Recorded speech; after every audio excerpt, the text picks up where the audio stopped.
हुन्छ दिदी के गरिदिनु त 500 ब्ल्याक टी कालो टी होला 500 को खाँदैन खाँदैन त्यसले Welcome everyone.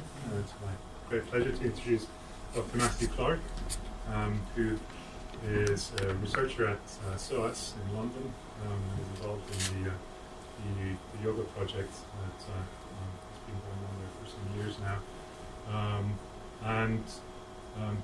He sort of has two areas of research that I think come together quite nicely in this talk. He's written a book on Soma that's going around, that's here, the Tawny One. But he's also worked on the ascetics of India. He wrote a book on the history of the Vaishnava sannyasis in India. And today he's going to show how these two areas in some ways intersect by talking to us about cannabis use amongst the yogis. So without further ado, I'll hand it over to you. Thank you. So this will be a rapid skim over a huge amount of material. And just to set the sort of boundaries of the talk, as it were, the talk is generally on cannabis use in India, and as I just mentioned, there is actually no book on the topic. It's never been studied comprehensively. There are little articles here and there, but nobody's looked at the whole picture. And one of the areas that hasn't been looked at in that whole story is the use of cannabis by yogis in India. And when I'm talking about yogis, of course, it's a very loose term, yogi, jogi, amongst the ordinary populace. You know, they don't really discriminate or define these terms very well. So it could be a sannyasi, a baba, a yogi, jogi. So, of course, yogi or jogi technically really refers to the Nagas, one of those large groups of renunciates. But I'm using yogi or jogi in a general sense to refer to sannyasis, or these people, particularly the ones that perform some kind of tapas. And as I'm sure most of you know, babas, I'm going to talk about, just refer to them as babas as the general word for these people, because there are so many words we could use, but it's not uncommon to find yogis practicing various forms of tapas. Now here we have a Kareshwari, where it's holding his arm up in the air for 12 years. That's one of the things that people do. Then we have another chap here. Sorry, that was the standing one, rather, standing there. Then we have another standing person there. 12 years not sitting down or lying down. This is another of those kinds of practices. Here we have Urdhva Bahu, arm in the air for 12 years. Here's Amar Bharti, who I spent time with a few years ago, who's had his arm up in the air for... But when people ask him how long it's been up there, he gives all sorts of replies from 1 year, 12 years, and the last person I saw who asked him that report, he said 100,000 years, which duly went in the newspaper. So it's how long, who knows. And then we have this prostration, the Dandavata, where the people stand up, and go down, full pranam, and stand up, and keep doing this over and over and over again. Again, these are all forms of tapas, essentially to gain control over the mind. And here we have very extreme kind of tapas, this pancha agni tapasya, where, if you don't know about this, is quite extraordinary stuff, but it builds up to 10 days eventually. It's performed in May or June, in the hot season in India, where the temperature in the shade can reach 50 degrees, and as you can see, they're surrounded by fire. They're a ring of fire on the top of their head. They've got a bonfire burning in a clay pot, and they will sit unmoving for up to 10 days doing this as a form of mental control. So pretty extreme sort of stuff.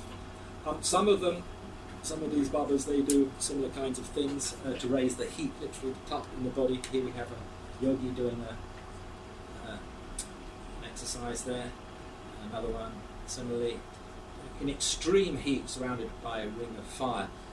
Again, all these practices are designed for control of the mind. Now, one of the other things that babas do is some of them, to smoke very large quantities of cannabis. They if you hang out with these guys, they will smoke very, very heavily. Most of them, they sleep, the ones that are very heavy smokers, they sleep very little. They might sleep from 12 midnight or 1 o'clock to 3 o'clock or 4 o'clock in the morning, and then they get up and they start smoking. And they smoke a lot. And the most I've come across is about 100 grams per day. So this is a very, very heavy consumption. And in doing this, they will sit straight. If you're sitting in front of the dooney there, you can't pop your feet at it or do anything like that. You just have to sit straight. You can't stretch out or do anything or get up and having a walk around. You just sit and you smoke. It goes on and on and on. The heaviest smoking is usually between about 4 o'clock and 8 o'clock in the morning, when they smoke very, very heavily indeed. Then they, at the same time, they might be drinking some tea or so on, and about 10 o'clock they have some snack, some breakfast thing. After lunch there's a long gap, and then they resume in the evening. But the heaviest smoking is from about 4 o'clock to 8 o'clock in the morning. So it's a kind of tapas, because you've got to stay, in doing all this, you can't lie down or keel over or anything. You just got to stay sitting up straight and keep pucker the whole time. So this is what they do. And so you will see these guys in various situations socially. So we'll come on to the whole smoking thing as we proceed. And here we can see the last of these is a Baba there, and you can see in front of him a collection of about 20 or so chillums, maybe more, 20 chillums. And so in these situations, often the Baba, especially the senior one, the one sitting there, his disciples will just load up chillums, and he'll smoke usually just the first puff or the first 2 puffs. He'll pass it on, and then they'll load up another chillum and he'll carry on. Meanwhile, somebody's cleaning the first one, and it's just continuous smoking. I mean, literally continuous, with not more than a few seconds or a minute's gap when they do this. And so here we have one more. And the most heavy smokers are the Nagas, and here are Nagas on procession there in the Julus. And the Nagas, just in case you don't know, amongst the enunciates, amongst the sannyasis, that there's a 3-stage process of initiation. The first, where you acquire 5 gurus, that's the preliminary rite. Then there's the performing your own sacrifice, suicide as it were, or your death. This is performed ceremonially at Kumbh Mela, one of the 4 current sites for Kumbh Mela, which dates back to about 1860. And the Nagas are the heaviest smokers. And, they not only smoke, they also eat bhāṅg, and we'll come on to all that. They eat oral consumption of that. So that's what many Babas do. And of course, anybody who's visited, particularly North India, and hung out with these guys, you can see this is still very much a living culture. Now, regarding the origin of cannabis, the next section we'll talk about the plant in general. The latest research on the origins of the cannabis plant, there have been a couple of publications by Giorgio Samorini recently, an Italian scholar, who's very, very good.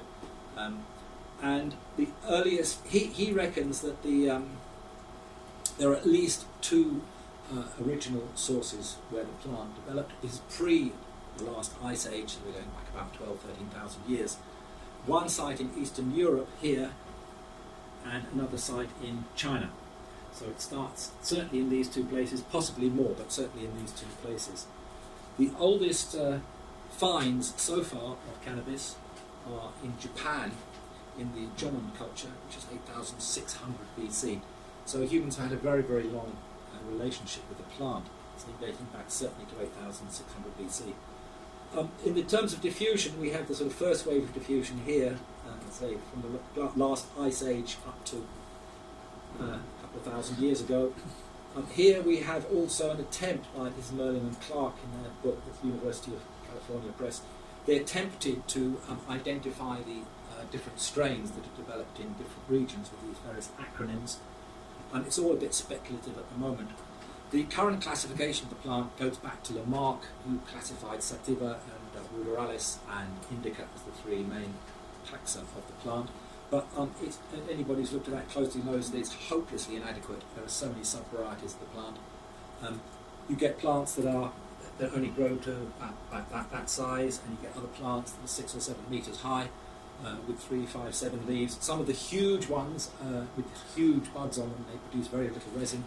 other little tiny plants, particularly in Himachal, can be that size with hardly any bud on them at all, can produce a large amount of resin.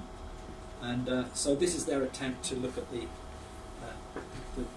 diffusion from original sources. So here we see a second stage where it comes from, after it's gone through Europe, it gets to India, and it gets to Africa, and then there's the last stage of diffusion where it gets to North America and South America. Interestingly, the name marijuana is almost certainly a Chinese word brought by Chinese workers who were imported into Mexico to work, and they almost certainly brought the name marijuana, ma plant. So that's how it diffused. Today we're just going to look at the situation in India. So we have the map of India. The plant grows everywhere, as you probably know. I mean, it's a weed that just grows freely everywhere. And so there are lots of different varieties and sub-varieties. The indica sativa classification just doesn't work if you start looking at the different varieties in India. It's just so much more complicated than that. The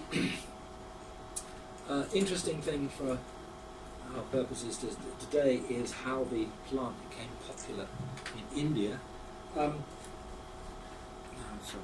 just check. Now we're going to go back. So, if we look at the textual record in India, despite various claims otherwise, if we look in the Vedas, there are only actually two certain references in the Vedas. In the Atharva Veda, we have two references to bhāṅg, which is one of the names for cannabis, feminine thing. And one reference is often cited, which is the kingdom of the five plants, where we have barley, wheat, something called sahar, which nobody really knows how to translate. We've got the other two, they're in here somewhere. Anyway, bhāṅg is mentioned as one of the five special plants. So there is a reference in the Atharva Veda. The second reference refers to an amulet made of shun, which is also another word for cannabis, shun. So those two references in the Atharva Veda. Beyond that, there's one reference often cited in the Rig Veda, but that is actually to something broken rather. It's bhāṅg, but not bhāṅg. So that doesn't actually refer to cannabis. There's one reference in the Shatapatha Brahmana to shana, again, that word for cannabis. That word shana can also refer to crotalaria. I've got the second name. It's another kind of plant, Bengal hemp. It's nothing to do with cannabis. And people are split on whether this means hemp or Bengal hemp, which is not cannabis at all. But so there's one reference in the Shatapatha Brahmana to that. And then moving on in time, we have also, there's one reference in Panini. He talks about bhāṅgakat, which means a reference to an agricultural crop. And he talks about several agricultural crops, including bhāṅg, and he notices dust used from this plant. Well, the dust, it would have no relevance unless it was the resin that comes from the female plant. It's certainly not pollen, because pollen is from the male, so he might be referring to the resinous product of the female plant. But he probably is, but that's as far as it can go. If we move further forward in time, from Panini, like 4th century or 5th century BC, we come on to the Ayurvedic evidence in the Ayurvedic world. Despite various claims to the contrary, if we look at Sushrut or Charak or Vangasena, there is, Bhagavad rather, and if we look at those three authorities, the early authorities in Ayurveda, there's no mention of cannabis by any of its names in those texts. So it certainly wasn't known to the classical medical tradition at all in India. There's a reference in the Chakra Sambhala Tantra, 5th or 6th century, to how yogi who used shana or cannabis will have a fantastic long life. So it's one of those things that yogis use according to that text. There are a couple of other references that could be to cannabis, but it's not very certain. The change in all this comes around the 11th, 12th, probably in the 12th century, and there are two things that happen. The most significant being the migration of Qalandar Sufis to India. Now, there is one French scholar, Christian Tortel, who wants to push the history of the Qalandars way back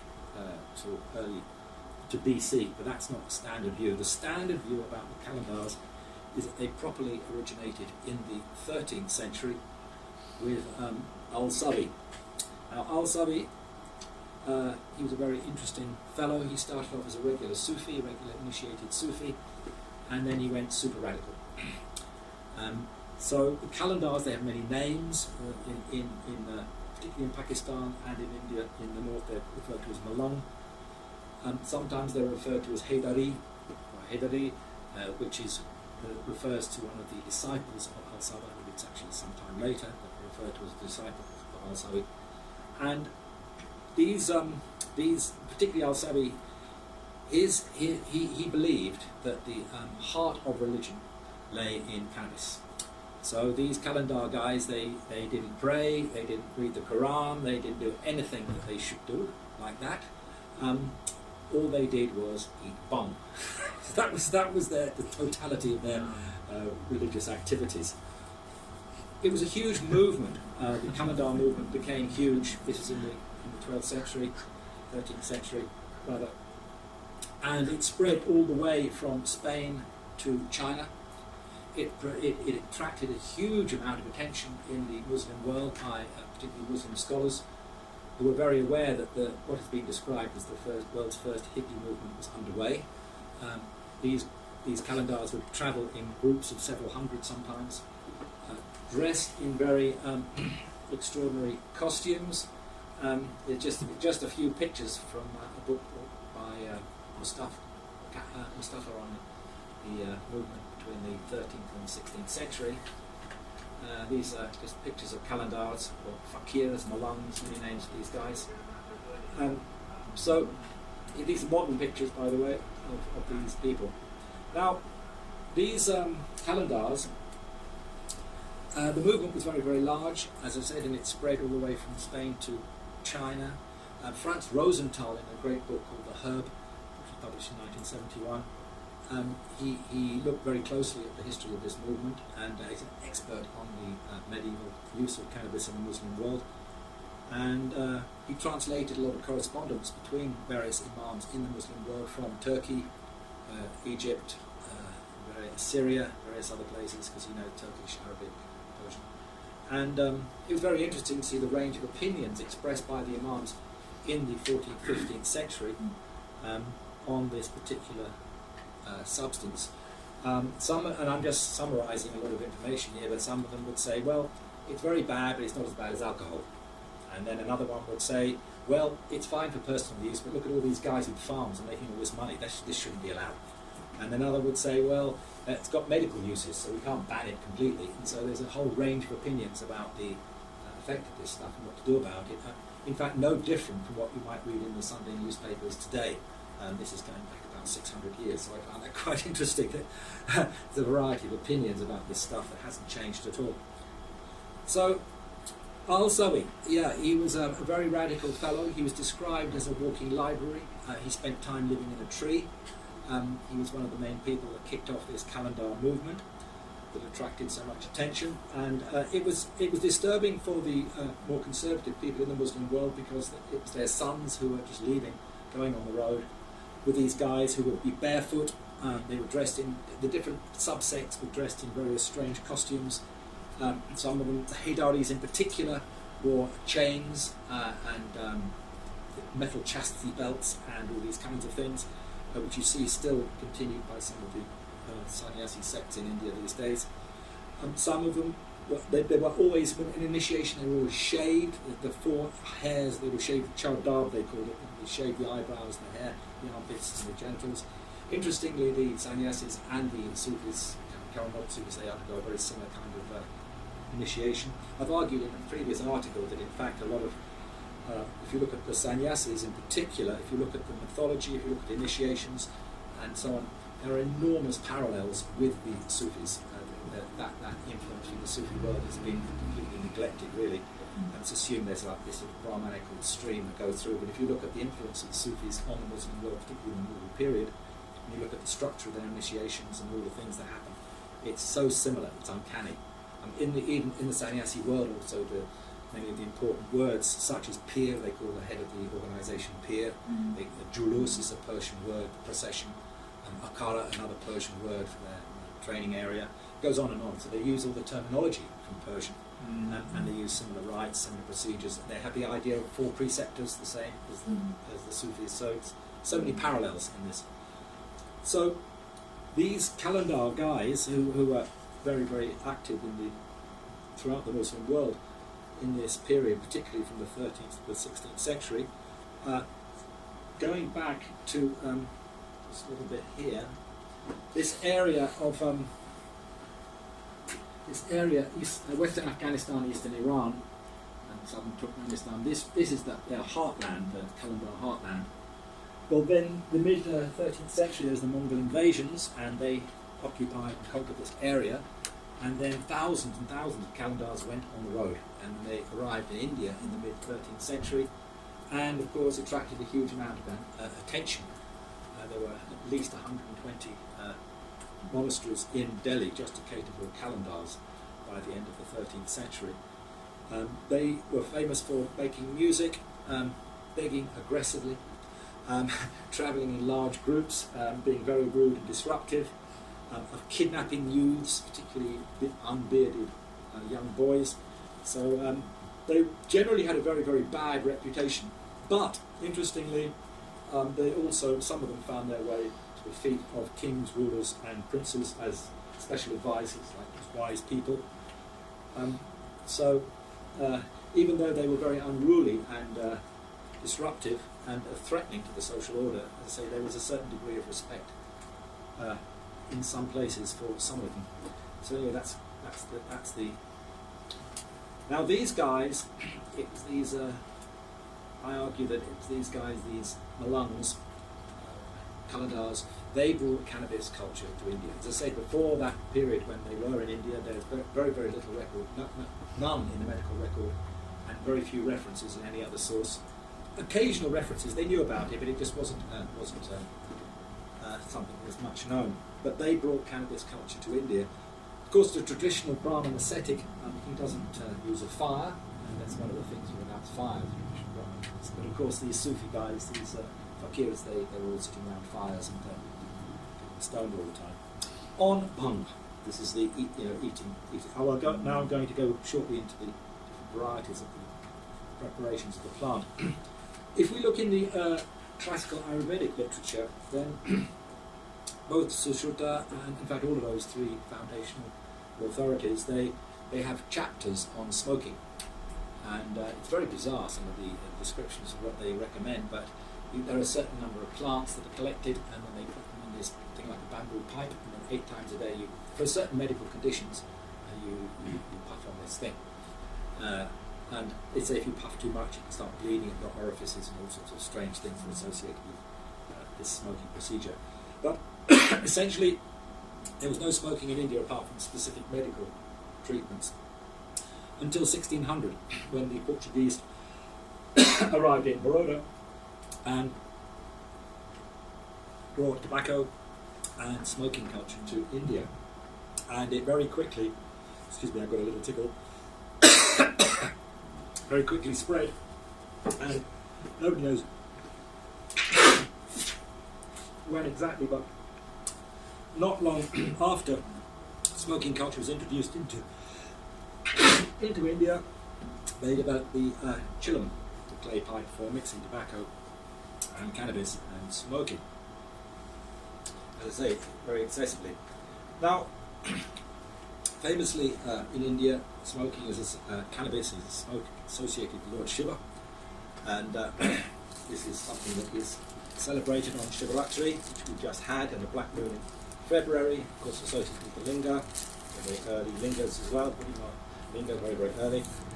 And in common understanding here we have Shiva pounding bhāṅg for Shivaratri, when everybody eats bhāṅg, and then we have another picture there, Shiva grinds bhāṅg for Mahashivaratri, And then we have, of course, smoking a chum. But it seems that if the Qalandars brought this recreational use of cannabis to India, this idea of Shiva as this smoking guy or Gangeri or Bangeri is probably not more than about 800 years old. And, so, but it's taking root properly. Now, regarding the regarding the different preparations of the plant, I mentioned bhāṅg. Now, the cannabis plant, which I say grows everywhere in many varieties, has its psychoactive properties have not yet been fully explored. There's a huge amount of work going on the different ingredients of the plant. Cannabidols, the cannabinoids, the tetrahydrocannabinoids, and the terpenoids, the flavonoids, all of these things cause a subtly different effect. Essentially, the higher altitude the plant is growing, the more resin accumulates around the buds of the female plant. And when you get, this resin is produced to shield the seeds and the seed casings from ultraviolet light. And essentially you don't get very high quality cannabis until you get over 2,700 meters. That's sort of benchmark height for when the resin really starts getting very potent, above 2,700 meters. The highest the plant grows anywhere is in some areas of Himachal where just over 4,000 meters you get plants. Famous Malang charas, which we'll talk about in a minute, of Himachal. Some of that comes from over 4,000 meters, but it's above 2,700 meters is the sort of benchmark for high resin producing plants. So bhāṅg, which is the most common word for the thing, is made from the lower leaves of the plant. The ganja, which the term goes back to the 13th century, this is the female buds, that's what people smoke. But the lower leaves contain much less resin because there's no seeds to protect, and it's out of large quantities of the lower leaves that bhāṅg is made. So typically you'll collect a few kilos of lower leaves. These are pounded, often on a stone and a grinding stone. Water is added, various spices, some yogurt and so on, and then more water is added and more leaves, and pounded and pounded and pounded. And eventually it's made into these balls, these bhāṅg balls. And these are what people eat on Shivaratri, or if you're in a place in India where this culture still exists, then you can go to, here we have the preparation of bhāṅg, pounded there. Sometimes it's mixed with yogurt, the famous bhāṅg lassi, and sometimes the ball's just eaten raw. And there we have the drink mixed with water and yogurt, and there's an official bhāṅg shop. You can only buy the bhāṅg in India, which can be very potent in itself because it's a large number of plants involved. But and I will, if I have time, I'll go into all this. But there's the law on cannabis is the most extraordinarily bizarre story of legal history you can imagine. But essentially, and if I have time, I'll come back to this at the end. But in 1924, when cannabis was first put on a statute of illegal substances, it was completely accidental why that happened, but India always argued from 1924 that they couldn't make the cannabis plant illegal because it was used so widely. So India got a special dispensation under the law that the top half of the plant is illegal and the bottom half of the plant is legal. So, so you can get, if you go to a shop, a bhāṅg shop in Benares or somewhere, you can buy bhāṅg over the top of the counter, but if you want ganja, well, you have to get it under the counter in a paper bag. So only in India, of course, is such sort of thing possible. Now, there are lots of different kinds of preparations of the plant. So you get the bhāṅg, the pounded leaves. This is a very old preparation, preparing bhāṅg from the lower leaves of the plant. It was known even to the Scythians that the top half of the plant, the buds, were potent. Herodotus famously describes the Scythians who ranged all the way through southern Russia, from Eastern Europe all the way to China. This is going back about 2,500 years ago. For about 500 years they were very active, wild, horse-riding nomads. But Herodotus famously reports how the Scythians would go inside a little tent and they would put buds, plants on hot stones and howl with laughter after consuming the fumes. This was in fact the earliest means of using the plant. This is also, there are finds in Bulgaria of these little tents, in various other places, these little tents with these braziers inside, where they used to put on coals or on hot stones, they used to put the buds of the female plant and inhale the smoke directly like that. Now, that's the ganja and that's the bhāṅg from the plant. But there are two other preparations of the plant. One is hashish and the other is charas. So I was talking a little bit about this earlier just today, but the hashish is exclusively produced in, there are some exceptions, but almost exclusively produced in Muslim countries. It's produced in a different way. When the plants are mature, the female plants are mature, they're cut and left to dry in the sun. Sometimes, or at other times, these cut plants are brought indoors, they're dried upside down, hanging upside down. And then, after 2 weeks of hanging in the dark upside down, you just shake the plant a bit, and some dust or resin falls to the ground. These days collected usually on a piece of plastic sheet. And then that is pressed into balls, and that's the top grade. After the top grade has been removed, the plant is rubbed over sieves of progressively more coarse gaps, if you like, or wider gaps in the sieve, so that increasingly you get more and more plant material and less proportion of resin. Once this powder has been passed through the sieves, there's the powder, various grades of powder. It's then pressed into blocks in these slabs. So this is classic hashish pressing from Morocco. And so in Muslim parts of India, if you go to Kashmir, this is how they make it in Kashmir, they call it Garda up there. If you go to parts of rural Bihar, also this is where you will find hashish like this. But otherwise you will find ganja. Now also, when the British were in charge of India, as it were, they made an enormous amount of money taxing marijuana, in fact, or cannabis. It was their largest single source of revenue, was the tax on cannabis. In modern terms, trillions of pounds of revenue derived from the tax on cannabis. When after 1924 it was illegal, and there was a bit of a shortage in India, they were importing hashish from Xinjiang province in China then. And that used to be found its way to the markets in Calcutta and other places, this Xinjiang hashish. Which, and there's a lot of it produced in Xinjiang up until recently. The Chinese authorities have been cracking down the last 15 years or so. But anywhere in China you find a Uyghur, you will also find hashish.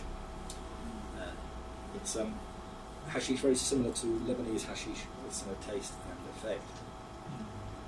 So, but there's another preparation of the plant which is highly prized in India. This is charas, which is a different preparation. It's made used to be made exclusively in the Indian Himalayas, occasionally in Nepal, but not very much. But really, it's this part of the Himalayas up here.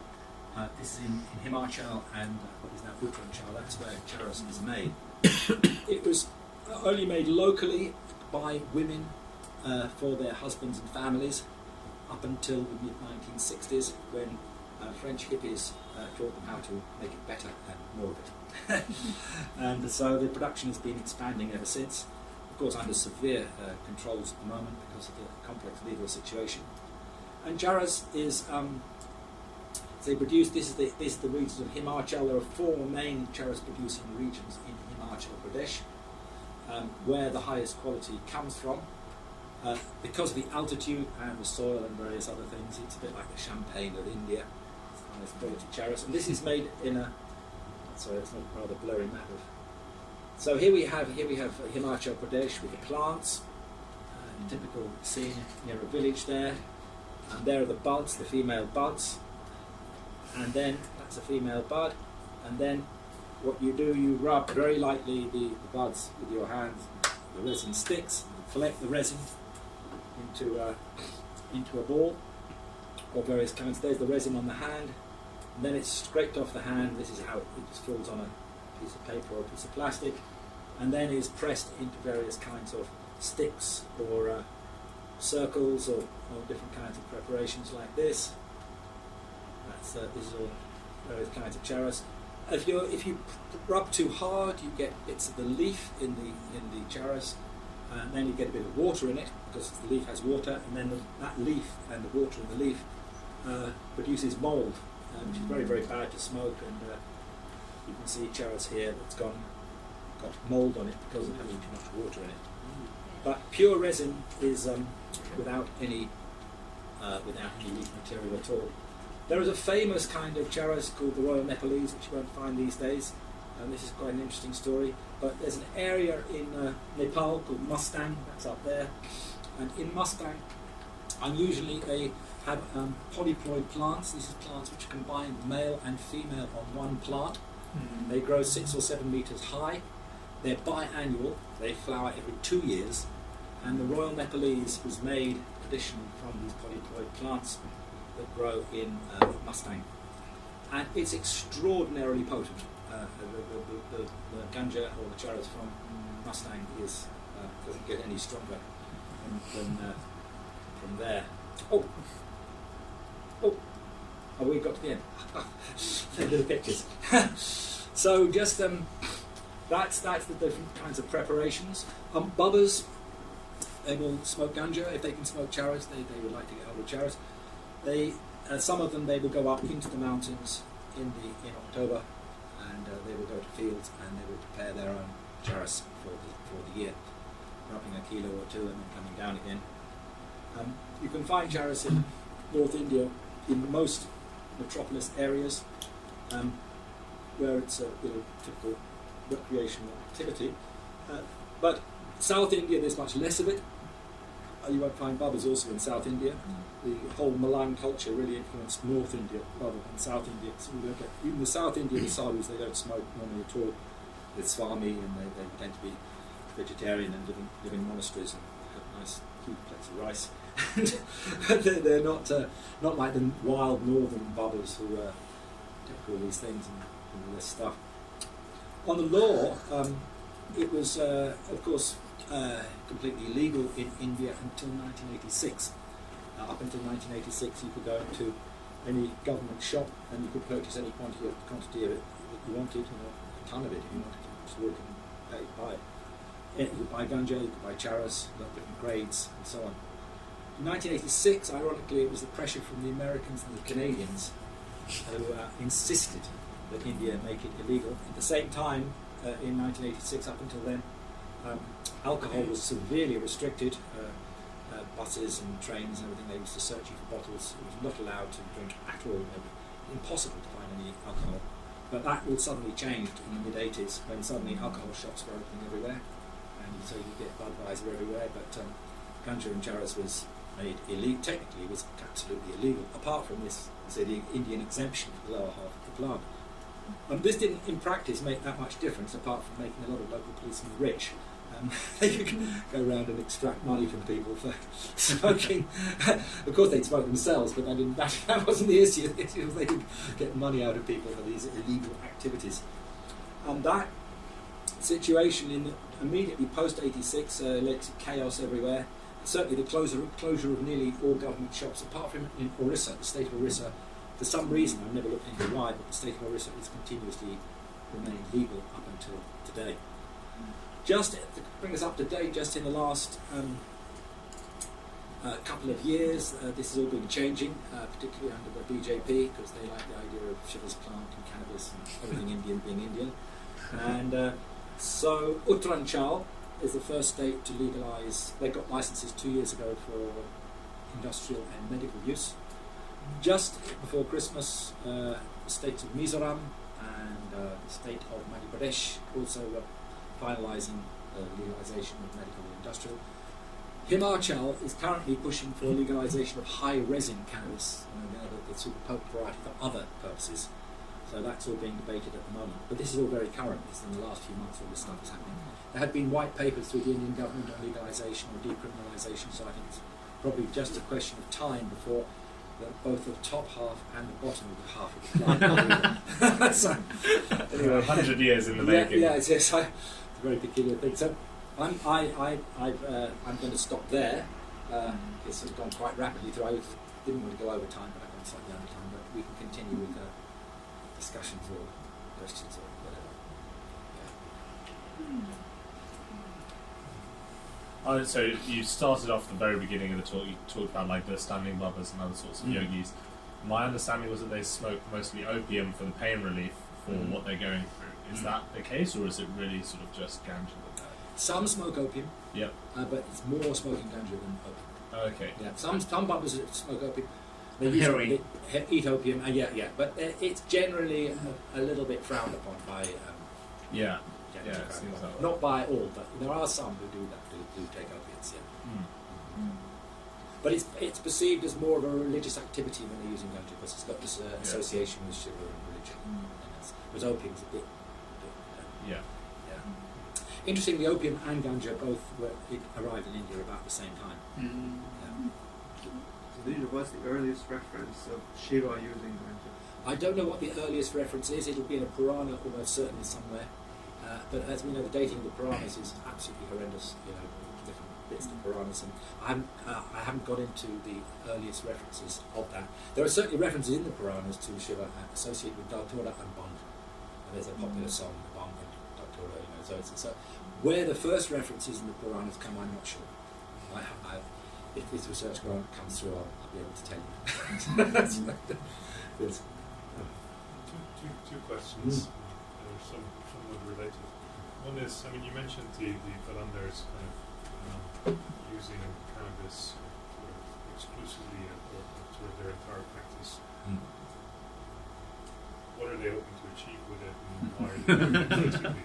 Sort of what's their idea of them using it? They believe now, we can still meet them, they believe that the cannabis shows or provides the essence of religion. So if you're high on that stuff, then you understand. If you haven't taken that, you don't understand. So it's like an inside or outside. If you're stoned on cannabis, then you can understand what the heart of religion is. That's that. And beyond that, there's not much. It's not intellectual in that way. It's just... and there's this... The reason I mention that as scholar Christian Tortel is because there is this antinomian stream running right the way through Indian history. You're going back to the Pashupatas and the Kapalikas and the early Tantrikas who are very much, sometimes I describe them as the punks of ancient India. These people who just put their two fingers up at everything, and breaking all the social norms. But the furthest you can go really is as a Qalandar and just taking bhāṅg and saying that's it. No participation in society at all. It's taking it aggressively. My second question has to do with the use among yogis in a broad sense. You compared it to other forms of tapas, but some of these other forms of tapas are only done after sort of a lot of preparatory work, and sort of other forms of tapas, as far as I understand, and like with the fires, they kind of build it up. So is there a similar conception amongst yogis with the use of cannabis that this is something you can only do when you have a certain control over your mind already, or is it something that when you're a novice you basically start with it? Yeah, I think there's no fixed thing about this. There's probably lots of different personal histories. But essentially, if somebody becomes a sadhu and the group they're with are heavy smokers, they will just sort of naturally join in with all this. There is also a whole stream, large sections of the sadhu population who entirely disapprove of smoking or cannabis entirely. They think it's absolutely disgusting and taking drugs and it's awful. It's not a unanimous thing. Does that fall in sectarian lines? No, there are Vaishnavas who smoke a hell of a lot and Shaivas who smoke a hell of a lot. It's just some groups heavily disapprove. Interestingly, it's the same sort of reaction as you get everywhere in the world. There's several people who are indifferent, people who are positive about it, and then people who are very much against it. And even in the Saudi world, it's a similar range of. Obviously, the people who smoke very heavily, they don't suddenly start smoking that heavily. They'll build up to it over years. They end up smoking more and more. A lot of them don't live so long. Quite common to expire in their 50s from very unhealthy lifestyle. Because it's also not just the cannabis, but a huge amount of tobacco, massive, low quality tobacco, all sorts of things. So is there any research on lung cancer and Qalandar's soldiers, as No, opposed to the host I don't population. think so. That it's too much of a COPD. niche thing for I think a doctor to investigate. It would be too difficult as well, because these guys are just roaming around everywhere, and the idea that this, I don't think it's possible to know. But just in terms of general life expectancy, I mean, there's a study done a few years ago in Canada that people who smoke cannabis statistically live longer than people who don't. Yeah. But if they're not smoking, they're smoking all, Yeah, but this is chill domestic smoking in in a modern situation, not what these guys are up to, just hammering the stuff non-stop, which is obviously can't be too good for health over a long period of time. Yes. Is the yogi culture entirely male, or There are women too. other There are women too. journeys? Yeah, it's a small percentage of women, and in some, all the sadhu sects have branches for women, but they're small. They were much larger 100 years ago, many more women 100 years ago. These days, it's so difficult for women to be sadhu, but there are some, and also some of those women smoke just as heavily. Yeah, I just wonder about the tension between hammering all day, the essence of all religion, and the concept of non-attachment. I wonder if that's something that's ever discussed. Well, I don't think they think on such. I don't think they think on those sorts of lines really. There's not much going on intellectually in these situations. They're just, they're just sort of doing a thing, and it's the same with any kind of philosophy. They might say something about God or reality or Maya or but it's cliched phrases they use. Most of them. We're not talking about scholars. We're talking about the ordinary sadhu. He's not really. He just does his thing. Yeah. In a way, just linked to that, and Rumbat's first question, it's interesting this issue when you teach Hinduism, and I've had students go, "Where are the drugs?" And if you're teaching the literature, it's actually quite hard. Even when they talk about Soma, they expect to hear about what Soma does to you, but there isn't very much. It's interesting how little reference there is in the textual record to the experiential impact of That's it. right. It's true. Yes. In some ways, with this, it's really interesting because it's such a huge proportion of experience for people in these situations. Yeah. But part of my question was going to be, why don't we see any textual record of that side of it? And also maybe if the answer is to do with them not being texty kind of guys, or theory-ish kind of guys, is there any way you see any implication or any way you see in the textual sort of aspects of the Hindu tradition any element of what's coming out of experience of people who are living in this way? Well, there are references in various Sanskrit plays and in literature and poetry to cannabis, and that's something. I haven't looked at any of that stuff yet. But there are references. So it's known about, but it's something that isn't much featured in text because it's a parallel, if you like, when I was writing about the Soma. Now, I make a comparison in the book between Soma rituals and the rituals of the Santo Daime Church. Now, if you look in the literature of the Santo Daime Church, there is none apart from their hymns, their Shabadas, of which there are about 1,000. But only in about 5% of those hymns do they actually mention Daime, which is the ayahuasca. So you could pick up the literature and you can read, and you wouldn't even know that was the main thing that they do. And it's similar if you look in the Vedas, even though it's known that the Soma rites are the most important of the rites, the preeminent rites, the Soma rites, the most.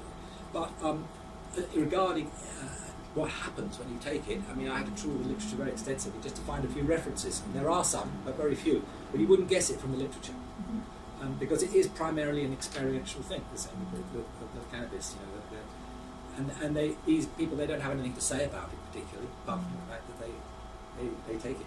And so, but as you say, it's these kinds of intoxicant things. They are a big part of Indian culture, but very little studied. And so,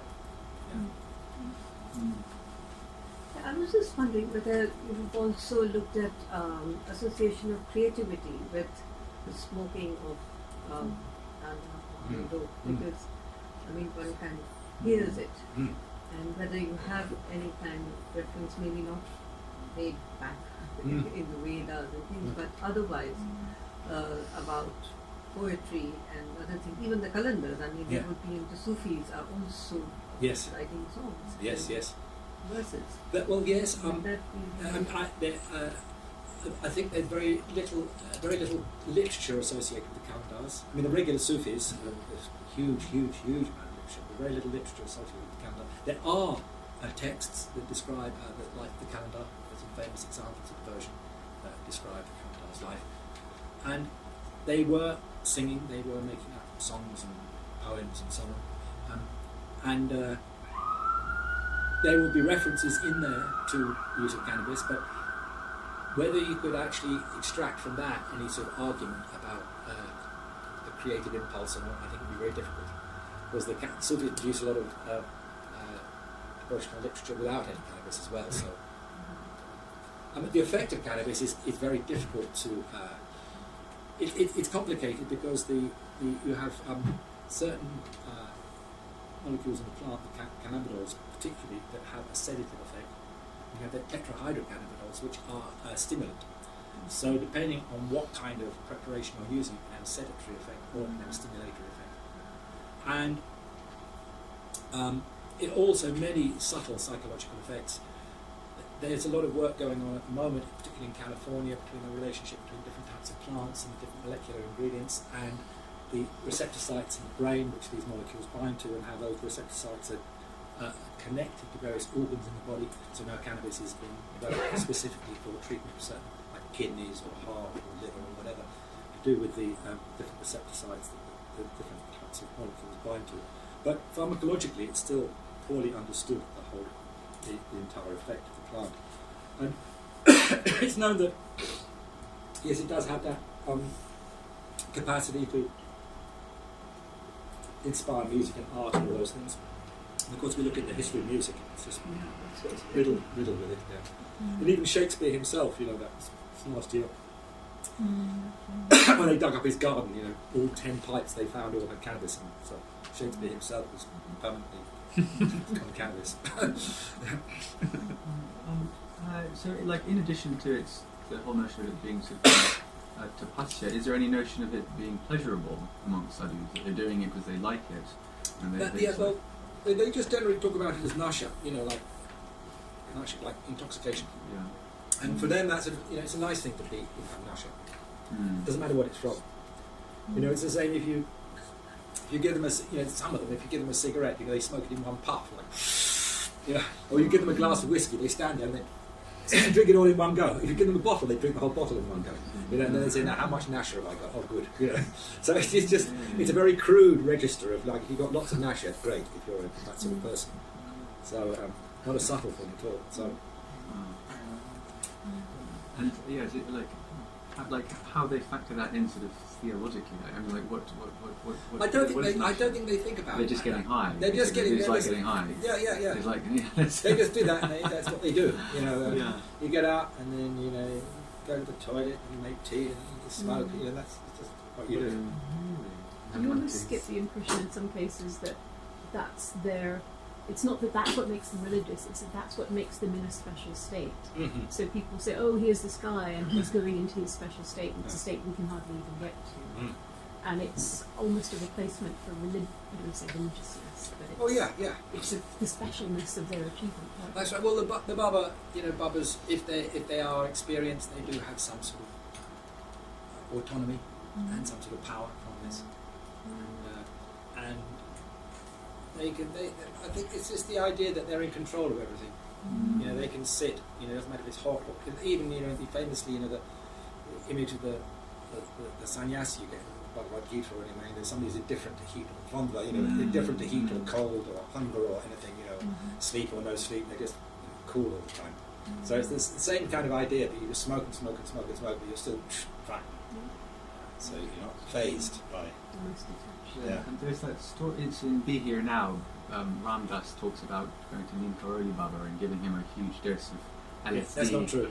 Isn't that true? But just the idea of him sitting there and going and just a little twinkle in his eye and not being phased by it. It's kind of along those lines. It is exactly. That you just exactly. So being exactly poised. That's why in fact that story made such an impression on us. But Yeah, when Ram Dass, he died recently, but sure, he has been talking in the last few years about that whole incident. In fact, Negrotic just palmed it. He didn't. Palmed it? He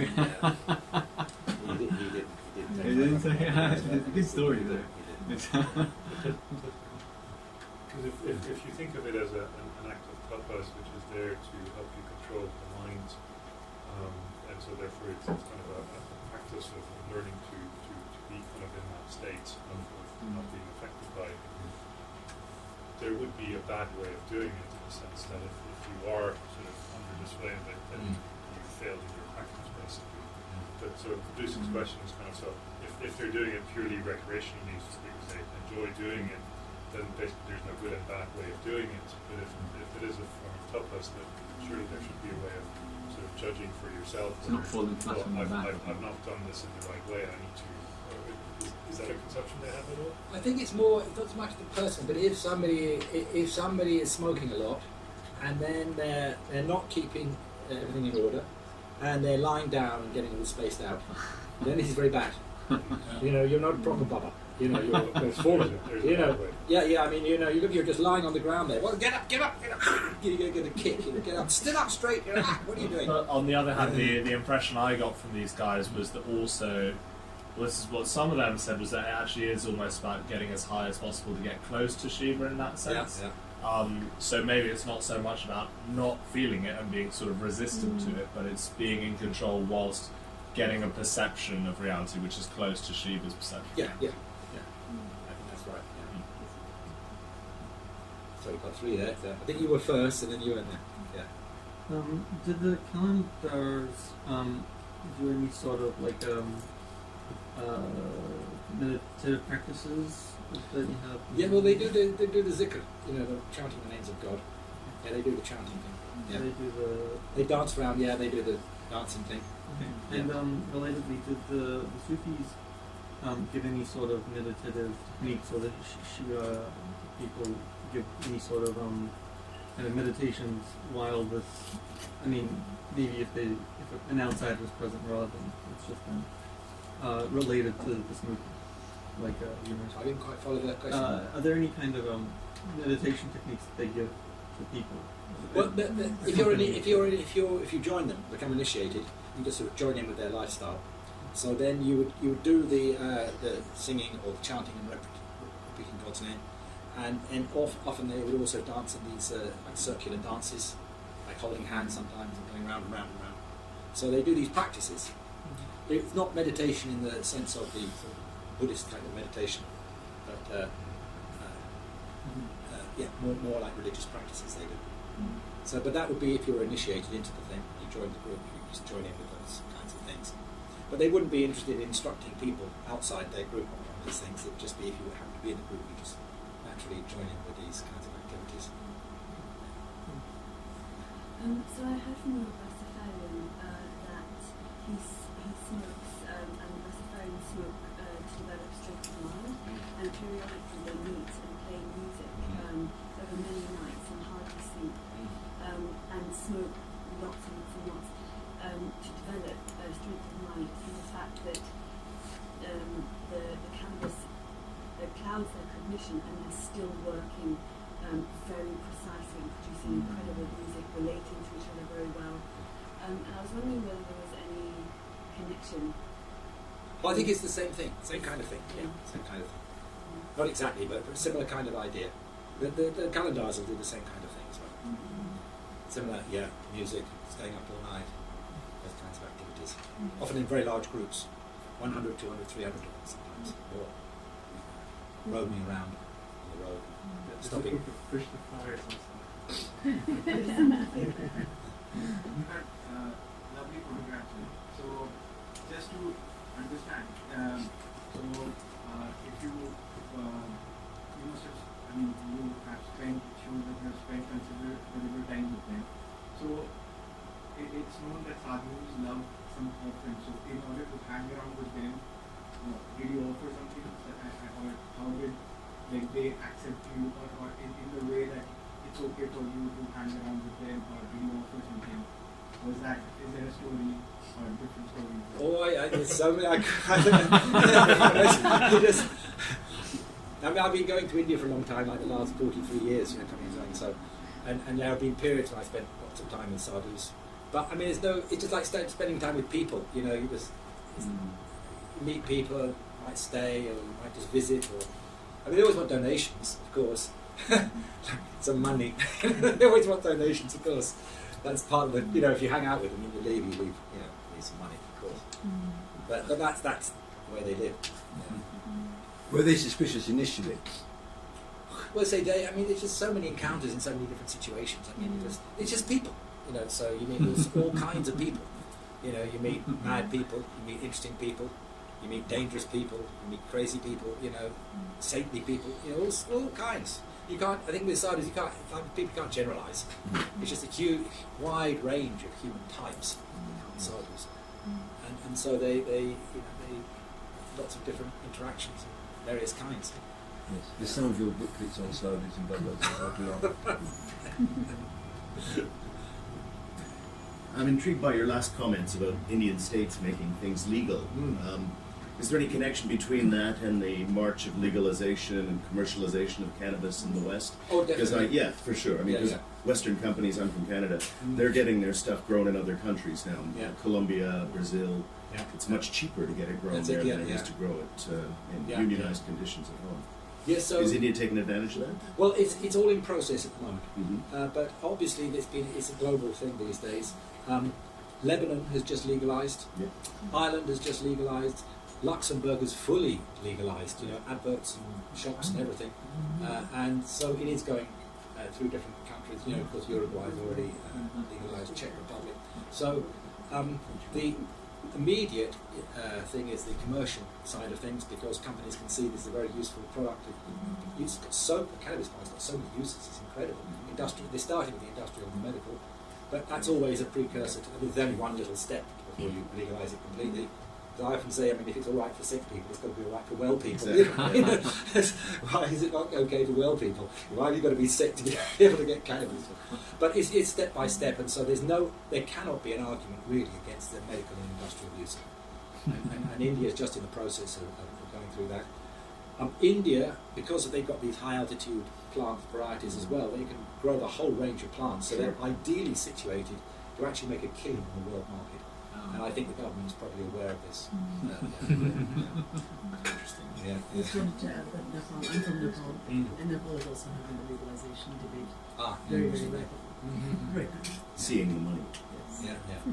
And it's quite funny that it's the BJP that's speeding things along. Yeah. Well, they've just got an eye on the money, and so anywhere you look at, it's obvious it's the sensible thing to do. Because the point is, because everybody knows, I mean, the business goes on, but with no tax revenue at all. Yeah. So that's why the British, when they were in India, of course, they just realised, oh my goodness, you're going to tax this thing, you know, and they haven't looked back since. It's just a quirk of history that it's illegal. This is an interesting, and if we've got time, there are a couple of great books on law and cannabis. That's James Mills. One is Cannabis Britannica, the other is Cannabis Nation. The last one was 2012, and he's a historian from East Anglia University. Very, very good books. But he, summarising his broad historical survey of all this, British were making a huge amount of money taxing cannabis and also selling opium to the Chinese. They grew opium in India, they're exporting it to China. Chinese got furious because so many people getting the opium habit. 1909 in Shanghai, under the Qing Emperor, there was a formal agreement. The British were going to scale right back on opium imports or exports to China, and China was going to restrict the use of opium. Simultaneously, it's the early 20th century, pharmaceutical companies, particularly in Germany, were making industrial grade, if you like, morphine, heroin, and cocaine. And this was freely available in all sorts of snacks, drinks, and other things. So you've got old ladies in New York who became cocaine addicts because they kept taking the juice or the drink or whatever it was. So obviously you can't allow the free distribution of very powerful chemicals worldwide. So the first proper conference was in The Hague in 1924, when it was the Poisonous Substances Act, where they decided they were going to control all the governments of the world, it is the United Nations, and they think the United Nations are going to control the distribution and transport of heroin and cocaine. Now, the joker in the pack was this guy called Muhammad al-Windi, because when Napoleon went to Egypt in about 1820, I got these dates wrong, it's about 1820, he was occupying Egypt. Egypt was full of cannabis, it was very, very popular. His soldiers all immediately discovered it and were less interested in fighting than before. And so Napoleon was furious, so either he or his successor, they made cannabis illegal in Egypt because they didn't want this contamination with the soldiers. The British took over in 1860, and they were well aware of the benefits of cannabis. By 1860, it was known that cannabis was a very useful plant. There have been hundreds of peer-reviewed articles written in scientific journals between 1840 and 1900 on the benefits, medical benefits of cannabis. Doctors in Britain in particular were very keen on it, very useful. So they had no interest to stop it in Egypt, they just let it continue. Now, when the British left, this is about 1920, and the Egyptian government became autonomous, there's this guy, Muhammad al-Windi, who was an ex-policeman, who got a bee in his bonnet about people using cannabis in Egypt. And he came up with these standard old arguments that if you use cannabis, you become infertile, you go completely insane, and all these kinds of things. And he was the guy that was pushing for the inclusion of cannabis on the Poisons Act. And it was a long and complicated story. The Americans were involved too. There was no medical reason for this at all. It wasn't dangerous like the other things were dangerous, but due to politics, the British government, or the representatives of the British government, finally acceded, and they allowed cannabis to be placed on this Controlled Substances Act, or Poisons Act. Hundreds of British doctors wrote to the British government to say this is wrong, it shouldn't be allowed, it should be not controlled in the same way, it's not as dangerous. That's when the Indians started saying, oh no, what about bhāṅg, so that's when it started. Once it had become illegal in 1924, it never became not illegal. And all the subsequent reviews after 1924 were saying, well, it was made illegal before, so it must be dangerous. But there was no reason or scientific evidence presented it, they just said it's got to be dangerous because it's already dangerous. And so that was the historical fluke that put cannabis on the same schedule as properly addictive drugs. And so it never came off until recently, of course, when it's all going through the circle again. So it's a historical accident that became illegal in the first place. So the Bhagavad Gita reference 9:16, Aham or Sharan, I am the healing girl, could it refer to? Oh well, who knows? Who knows? Who knows? I don't know. I think in the Gita it's a bit early. As I was saying, that you don't really get much recognition of it until about 1,000 years ago. Apart from these few references I mentioned, But I mean, I've got to have a look. I mean, it's a huge thing to look at, but it's never been looked at properly. So, but I doubt whether that reference in the Gita was down. Maybe. Do the Sikhs take a different perception of cannabis? Well, the Nihangs, of course, they are, up until recently, that stopped recently, but they are, of course, part of their way of life, just to eat bhāṅg. And so they've also got exemptions in the law. But it's only recently they've been prohibited from using bhāṅg, but now the tide has suddenly changed, so who knows, maybe they'll be permitted again. But bhāṅg has been part of the Nihang culture for hundreds of years. Yeah. And they're very proud of it, that when you join the Nihang, you start eating bhāṅg. And what's next for your research? Sorry? What's next for you and your research? Oh, goodness knows. I mean, at the moment I'm looking at cannabis a bit. Yeah. Yeah, so see where that goes. I mean, that could go on forever. Okay. Yeah. Yeah. Well, if you ever go out and do an expedition, I'm sure you get plenty of our psychedelic society to come down. If anybody, test us. Field work. Go in the fields. Yes. You do LSD use in India afterwards. Sorry? LSD use in India. But not indigenous, unfortunately. Yes. And very modern. Yes. And in Mustang, they stamp out the super high grade. Sorry? What happened in Mustang? You were referring to? Oh yeah, no, I don't know. I mean, the plants obviously still grow there. In Mustang. It's difficult to get into Mustang. I tried once a long time ago, but permits and all this, that and the other. I have tried Mustang weed a couple of times. It's absolutely phenomenal. And, Sounds like like a research trip. Yeah, but I just heard just now that the legal, I heard a rumour of it, but confirmed that Nepal is also considering legalisation. If they do, of course, then who knows? Maybe Mustang cannabis will emerge on the world market. You know, in little neatly sealed packets with warnings on them. Mustang was the center of the CIA activity against the Chinese, Tibetan rebellion. So, and in Nepal, cannabis was made illegal under U.S. pressure again. So I suspect we would have something. I don't know. Always been the same. Yeah. I was just wondering. I mean, the U.S. playing such a large role in making cannabis illegal. But as far as I know, that the U.S. military uses cannabis as a medicine to treat soldiers, especially. And also, some of the states in the U.S. have legalized cannabis, so there are all these sort of private vendors who supply all kind of ointments and medicinal use. And some of the cancer patients actually get a permit to buy cannabis-based medicine. So there is a legalization process, but not available to everybody. In the States, you've got 4 states where it's properly legal, and about another dozen states where medical cannabis is okay. The medical cannabis is going quite quickly through all the states, one by one, and the recreational one is going more slowly. It was going quite quickly. Trump is ambivalent about it. He likes the money side of things. He just approved large scale. What he approved was the cannabis businesses in America being able to formally declare tax revenue, and that was an anomaly that he's just been tackling recently. But instinctively, he's against it because he doesn't even never even drunk a teetotal and everything. So instinctively against it, but. His love for money outweighs all other considerations. So yeah, he's ambivalent. He's ambivalent, and he wouldn't like the idea of a lot of people in his administration. They're not happy with the idea. But disregarding that, there are 4 states that have fully legalized. California being the last. So, and it's before this happened, I looked at a graph some years ago.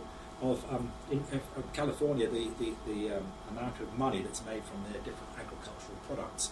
You've got like almonds and peanuts and all these other things, and then you've got cannabis, with no tax on it at all. All the other, everything else is being taxed, but cannabis is like billions and billions, but no tax at all. So obviously that was the thing to legalise, to be able to tax it, and and there's a huge amount of revenue available. On that note, thank you very much. Thank you.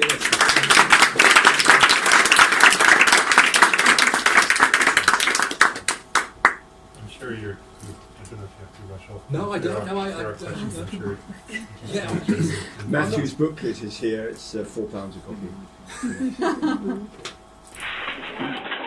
कैसा है ना, आप जब ओगरी से दर्शन किए हैं ना, बोलने कि हम संगत किए हैं, वो क्या हुआ ना, आप चलते फिरते हो गए आपका दर्शन।